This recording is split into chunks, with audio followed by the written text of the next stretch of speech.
Segala puji dan syukur kami ucapkan kepada Bapa di sorga. Terima kasih untuk pagi ini Tuhan berikan kepada kami. Kami bersama-sama kembali berkumpul.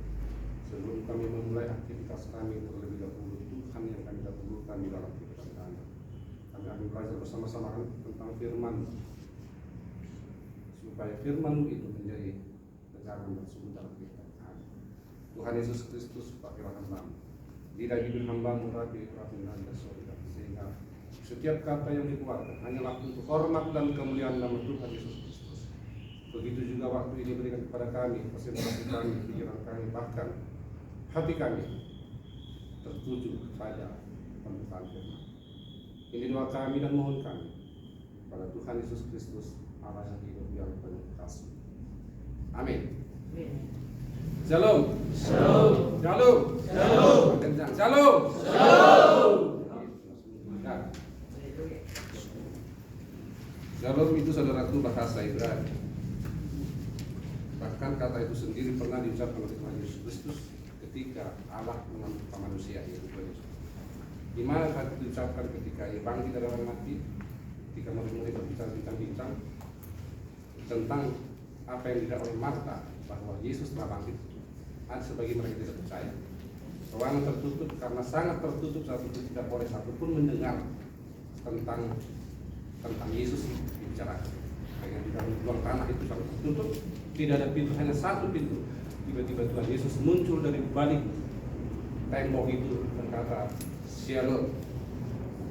Tidak Shalom Aleichem, tapi Shalom. Jadi mana yang benar, Shalom Aleichem atau Shalom? Cukup Shalom, karena Shalom itu sendiri adalah sudah bahasa Bait Allah atau bahasa rohani, bahasa Yahudi zaman ini. Kalau sehari-hari orang Yahudi tidak menggunakan kata Shalom, tetapi selalu di dalam Bait Allah. Maka kata Shalom itu sendiri sangat saka. Bagi kita orang Kristen, gereja yang alergi terhadap Shalom berarti tidak mengenal sejarah perjalanan Bait Allah. Baik saudara, hari ini kita belajar bersama melihat yang benar, yang terambil dari Wahyu 2:20-21. Mari saya jemput kita semua sama-sama berdiri sebagai penghormatan terhadap pembacaan kitab suci.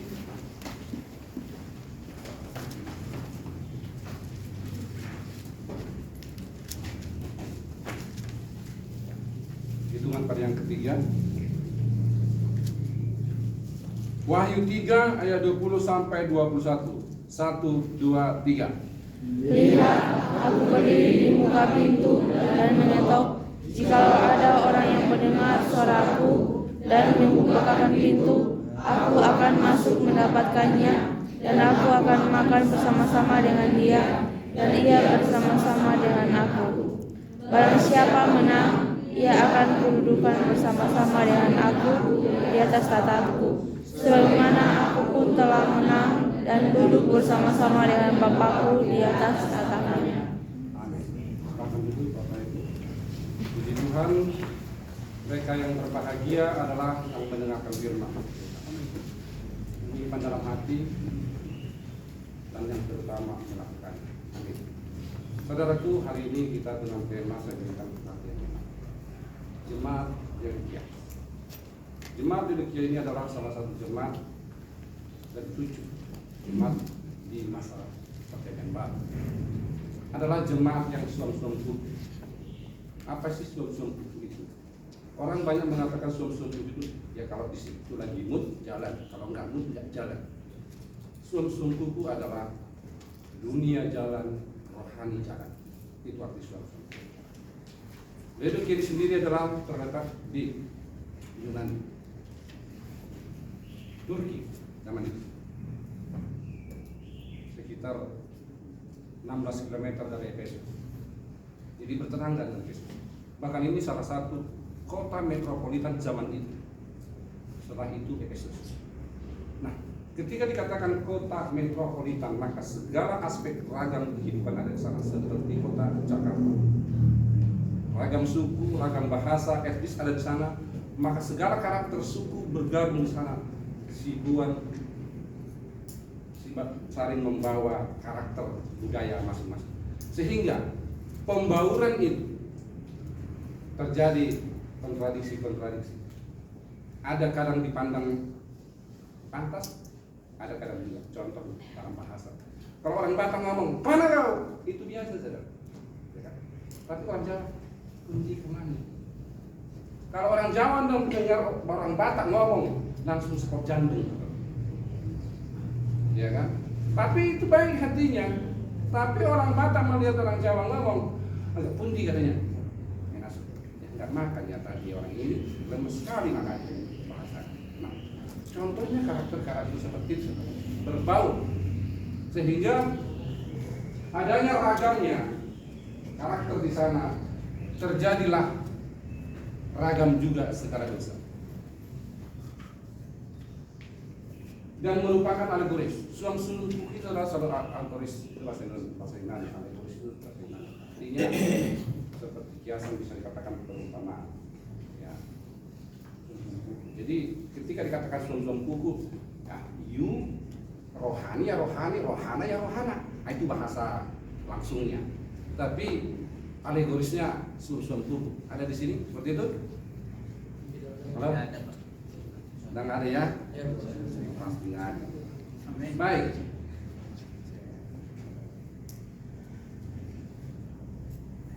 Menurut kini juga sendiri saudara adalah termasuk jemaat yang sangat-sangat vokal tentang kebenaran. Vokal firman, vokal dunia juga. Aktif rohani juga. Maka seringkali ditegur sebagai jemaat yang selalu. Jadi dia berdiri di dua kaki. Kalau ditimbang mana yang lebih berat?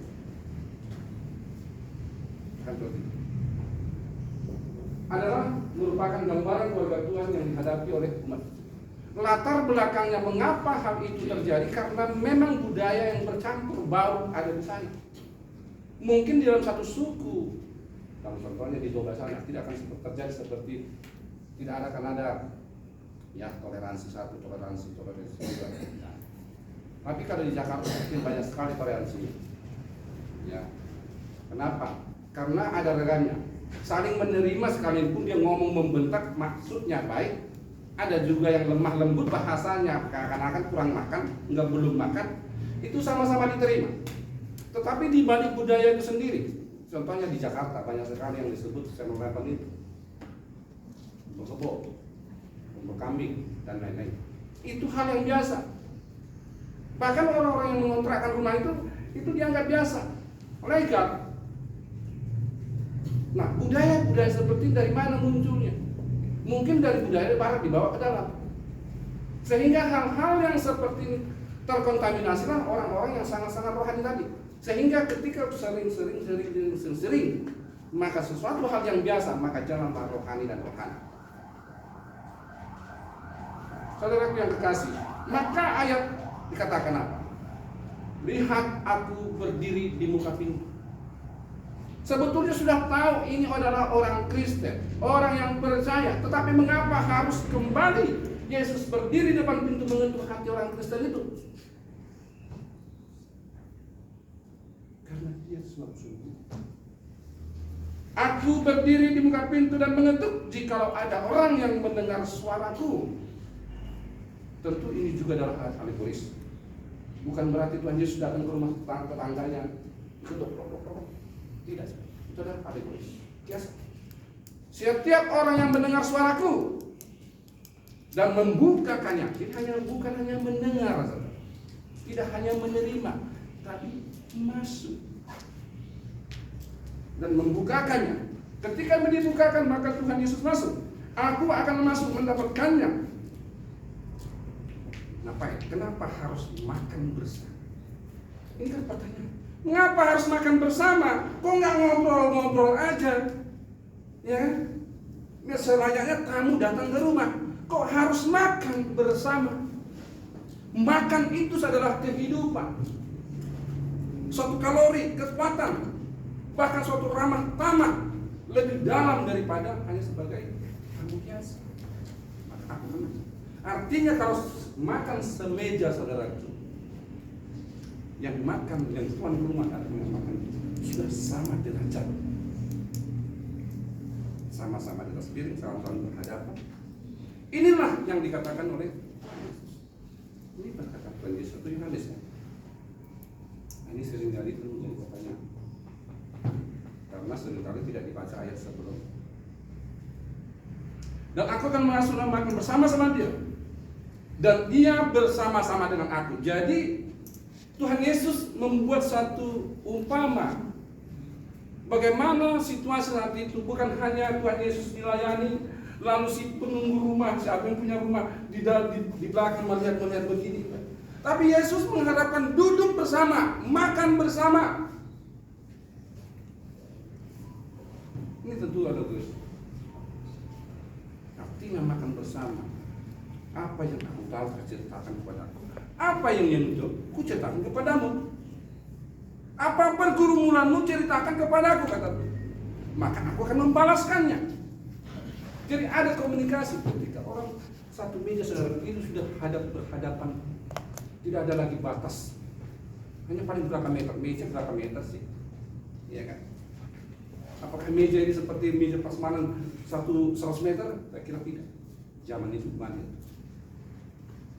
Tentu kalau di masa itu meja ya paling meja kecil aja. Berhadap-hadapan. Kedekatan psikologi ada di sana. Inilah yang diharapkan oleh Tuhan Yesus katakan, aku berdiri di muka pintu. Imanmu yang suam-kuam kuku itu loh. Ya aku, dunia ya dunia. Kalau dalam bahasa Yunani-nya sudah saya bacakan, karena ini adalah mahasiswa supaya sedikit tertantang belajar bahasa Yunani. Amin. Amin. Ayat 21 tadi ya.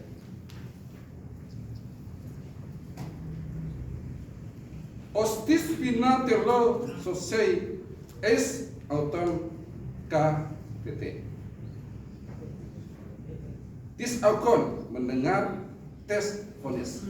Kalau kalian katakan mendengarkan suaraku gitu ya. Kok di sini suara itu harusnya menggunakan kata fone, tapi di sini menggunakan akowo. Kenapa? Salah terjemahan kah, kurang tepatkah ini? Bukan. Di sinilah perlunya kita harus jelaskan kembali sebagai mahasiswa pada jemaatnya nanti. Mengapa di ayat ini dikatakan kalau dalam terjemahannya, jikalau ada orang mendengar suaraku, phone seharusnya menggunakan kalau suara phone, telepon. Telepon itu dari bahasa Yunani, tele dan phone. Suara. Seharusnya kata aku, siapa yang bertelinga itu seharusnya. Karena kata yang digunakan adalah aku. Siapa yang bertelinga dan bukan mendengar. Tentu lebih tajam saudara kalau dikatakan, you kalau punya telinga mendengarlah, ya kan? You punya telinga mendengar, pakai untuk mendengar. Yesus katakan di sini saudaraku. Itu satu lagi ya. Akowo adalah merupakan bentuk genetik tunggal. Akowo berarti sebagai objek tidak langsung.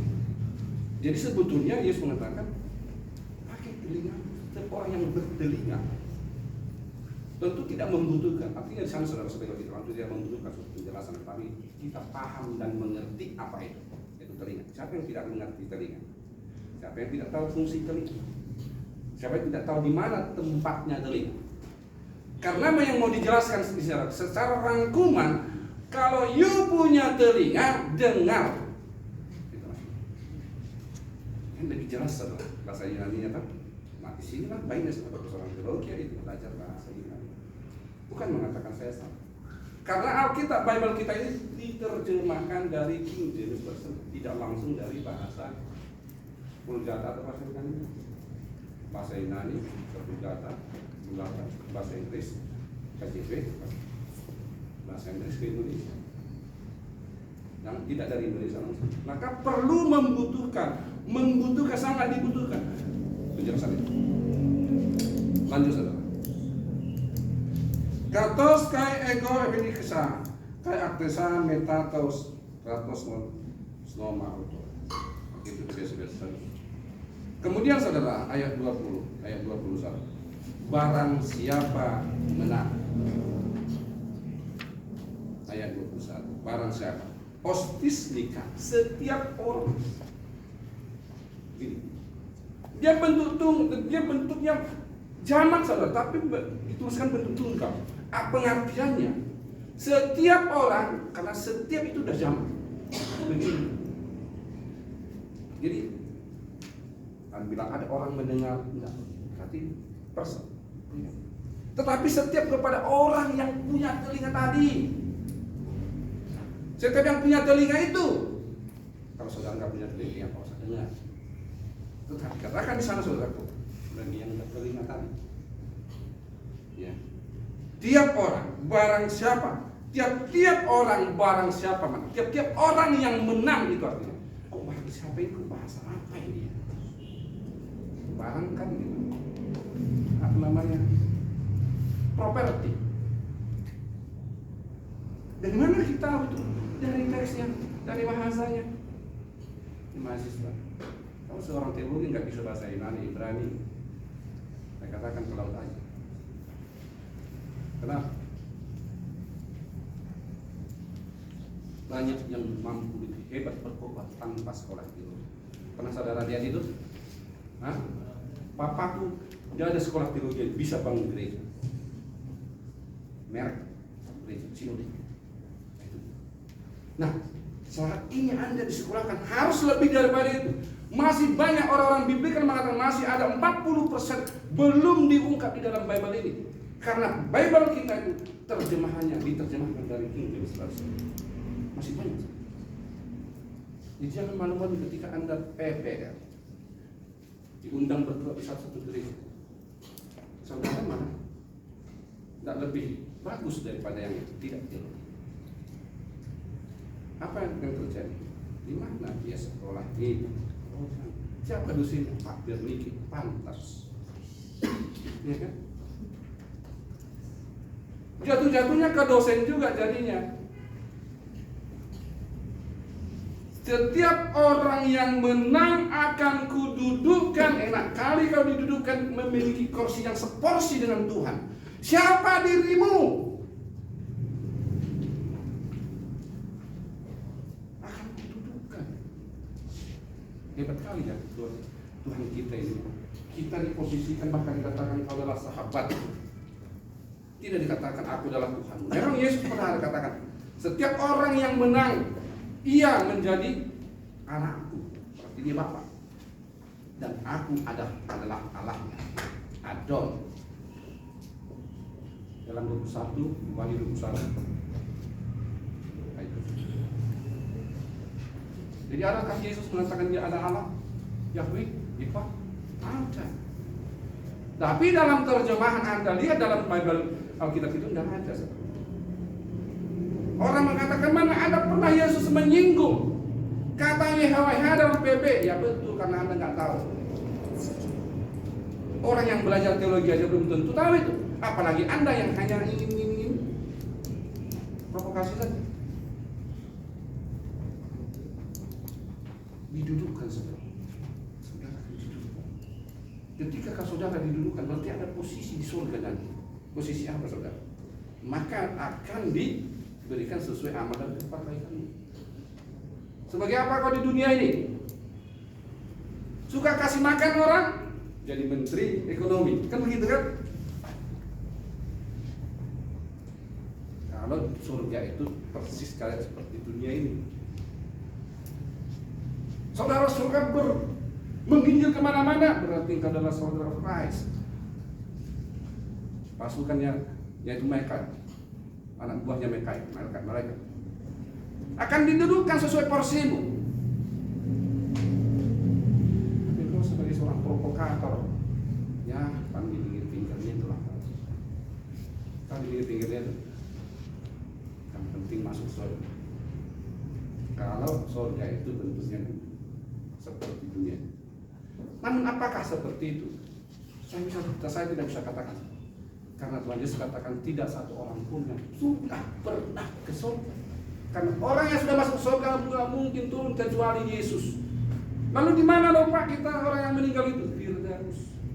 Firdaus adalah tempat penantian, searti dengan surga, nyamannya sama dengan surga. Tetapi bukan itu kekekalan itu. Karena dari situlah nanti Kristus datang kembali membawa salah-salahnya, memerintah bersama Yesus. Akhirnya masuk surga. Jadi jangan cerita Anda pernah masuk surga. Bohong. Kenapa? Setiap orang masuk surga tidak akan pernah bisa turun. Kecuali hanya Yesus. Kenapa hanya dia saja? Karena dia yang punya surga itu suka-sukanya dia. Kalau dia sebagai owner kemana aja dia suka. Dia apain pun itu hanya kan suka dia. Namanya juga owner. Apa masalah, apa problem bagi dia? Tidak ada. Tapi kalau hanya sebagai pengikut, yuk, cukuplah kau dihidupkan.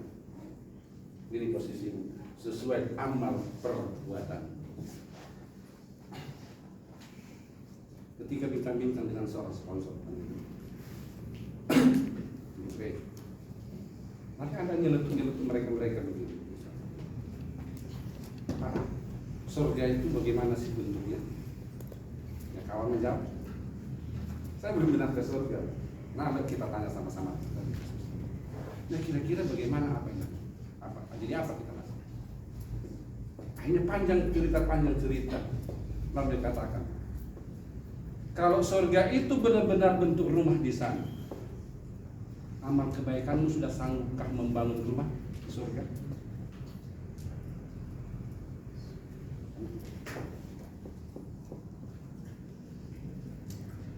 Sponsor sipil saudara, diam saja. Dia tidak bisa menjawab. Apa urusan itu? Kira-kira apa? Karena di sana itu lantainya semua berlian. Bukan seperti Ubin begini. Tembok-temboknya semua itu dengan batu-batu hiasan yang begitu hebat. Sanggup beli itu. Apakah mungkin saudara masuk surga? Kan begitu tanya. Mungkin kita masuk surga? Karena begitu tanya. Tentu Yesus.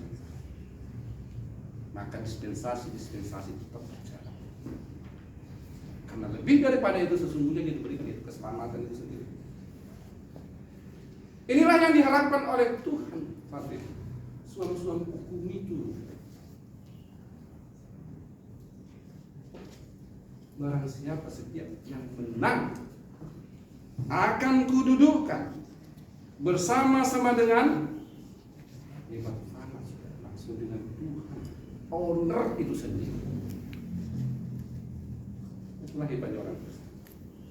Dia langsung dengan Tuhannya bersama-sama. Tidak menjauh di sana, dia di ars satu di, tidak seperti itu kan Kristen. Kristen itu bersama-sama dengan dia, duduk bersama. Tadi sudah digambarkan makan bersama.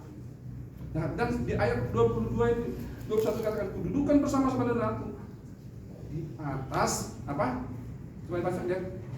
Yuk kita baca ayat 21 sama-sama. 3, 2, 1. Ia akan kedudukan bersama-sama dengan aku di atas tahtaku, sebagaimana aku pun telah menang dan duduk bersama-sama dengan aku di atas tahtanya. Hebat kali Anda duduk di tahta. Sesungguhnya kita ini siapa sih?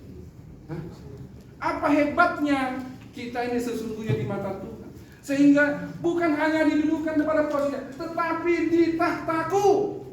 Wih, ngeri kali itu. Hebat banget kan? Bagaimana saudara tidak tertarik, terpukau, terpesona mendengar pengajaran-pengajaran Yesus Kristus? Tuhan saudara, Tuhan itu dianggap sejajar dengan duduk bersama sahabat. Ini katakan kepada saudara-saudaramu yang belum terima Kristus, itulah Yesus Kristus, itulah Tuhan. Kita dianggap sahabat. Nah, ini juga yang diharapkan oleh Tuhan saat itu kepada jemaat Laodikia. Dunia nomor 1 adalah surga. Amin. Amin. Nomor 2 adalah kehidupan dunia ini, termasuk capresnya.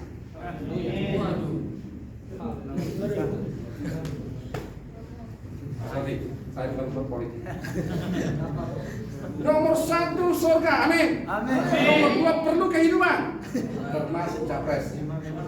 Itulah kemarin semboyan ketika diadakan apa? seminar Rakernas PGP, saya bertemu dengan 94 ketua-ketua sinode. Duduk makan bersama, bercengkerama bersama, tanya jawab bersama, sharing bersama. Di samping itu, ternyata sponsorshipnya adalah salah satu dari kawan itu, Pak Hasim, bersama abangnya. Tak perlu saya sebutkan ya, nanti terlihat politik lagi ya. Pak Hasim dengan abangnya. Lalu ketua PGP mengatakan, saudara-saudara, dalam kehidupan ini Tuhan nomor satu, amin, amin. Nomor dua harus kita pentingkan kehidupan, amin, amin. Termasuk capresnya. Ada saudara, saya bukan mengungkapkan, tapi perlu dicatat. Kita saat ini nanti pemilihan presiden bukan mencari yang terbaik, tapi menghindari yang terburuk.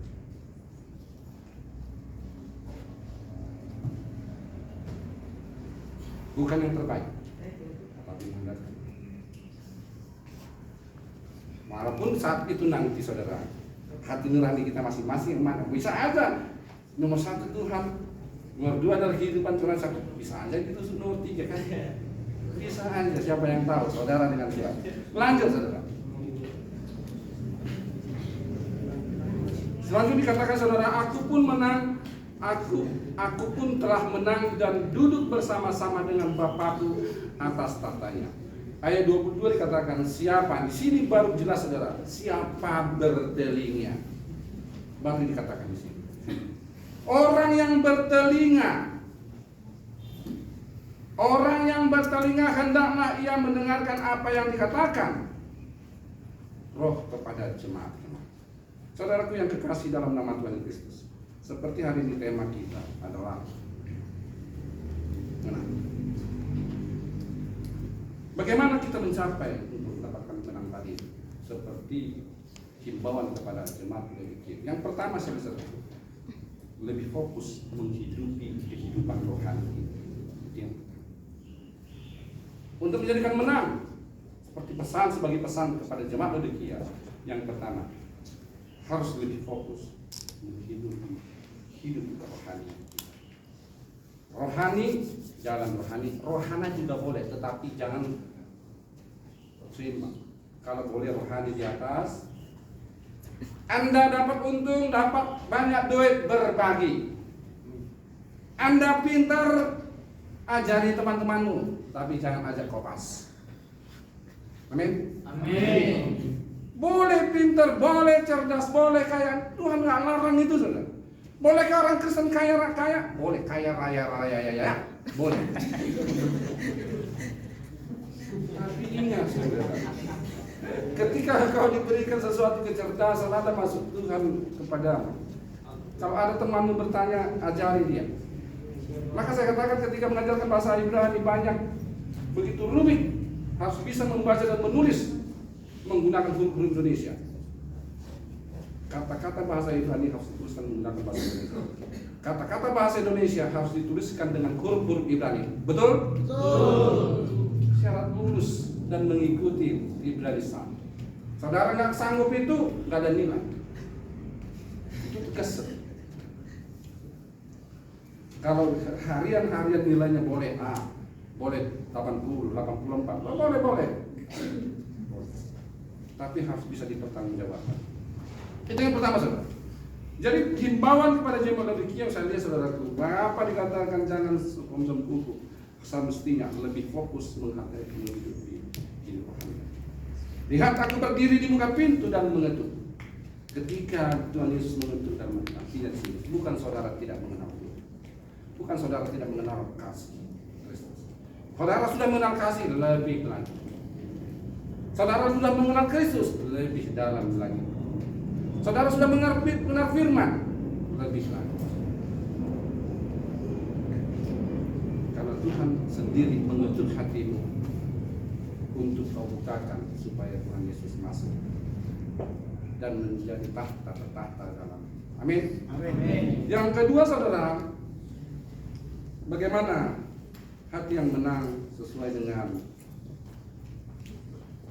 himbauan kepada jemaat Laodikia. Saya melihat saudara, Mestinya anak Tuhan itu lebih banyak dengar.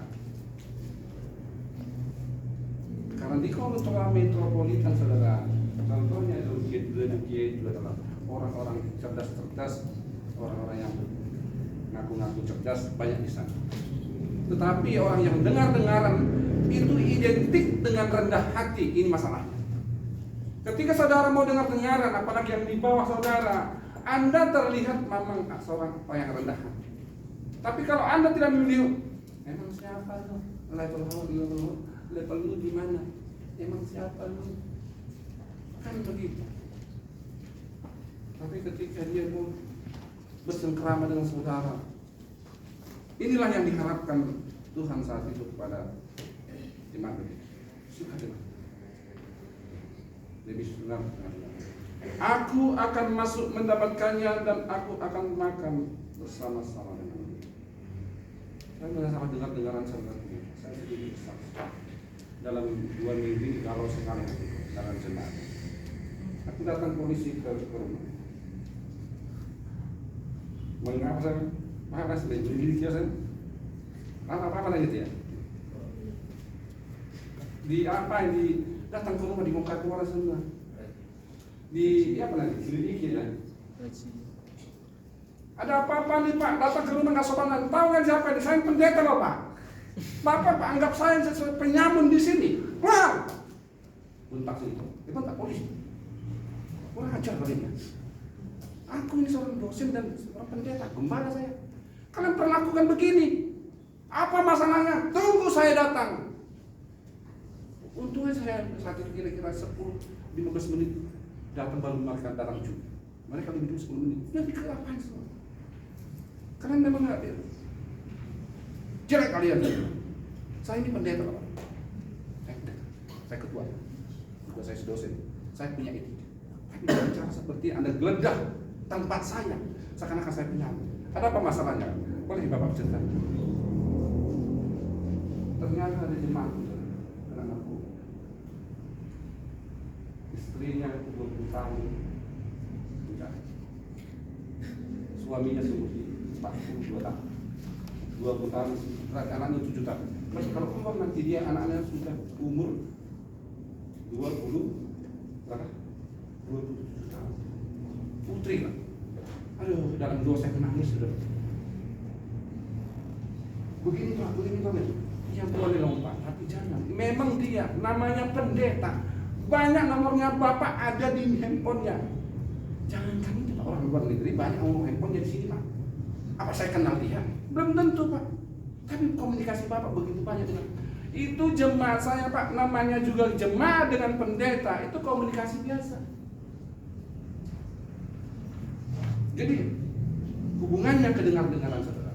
Hampir setiap minggu saya berkata, saudara-saudara jauhi narkoba sekali kau kena narkoba habis, semua dirampas. Kasih kepada orang tua dirampas, kasih kepada anak dirampas, kasih kepada suami dirampas, kasih kepada suami dirampas, kasih kepada tetangga dirampas, kasih kepada jemaat dirampas, kasih kepada gereja, semua tergeletak.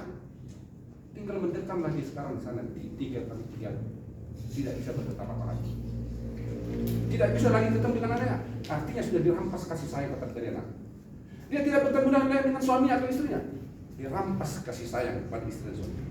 Maka saudara, ada saudaramu narkoba, jauhi.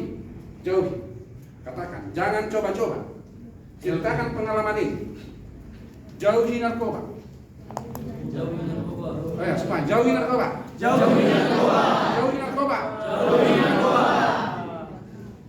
Kenapa kita jawab ini? Sekali kau kena saudara, segala kebahagiaan dalam hidupmu dirampas habis total, jatuh tergeletak. Padahal setiap minggu saudara itu selalu saya khotbah di gereja.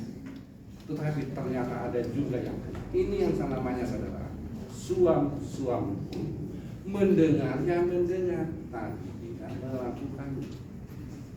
Saya katakan sering kali, jauhi narkoba, amanginang. Jauh kamu amanginang, jauhi. Padahal narkoba siapkan. Kematiannya itu. Di guru namanya Allah kolong itu tidak ada tuna tua, orang tua, paling mematikan. Kurangnya pendengar-dengaran saudaraku memang selalu merugikan. Inilah juga yang terjadi pada jemaat Laodikia. Mereka kurang dengar-dengaran akan firman yang dibawakan para rasul-rasul saat itu, sehingga rohani ya rohani, jalan masing-masing. Saudaraku, dapatkah menjadi umat pemenang di sana? Tidak. Yang pertama tadi menjadi umat pemenang itu, yaitu apa?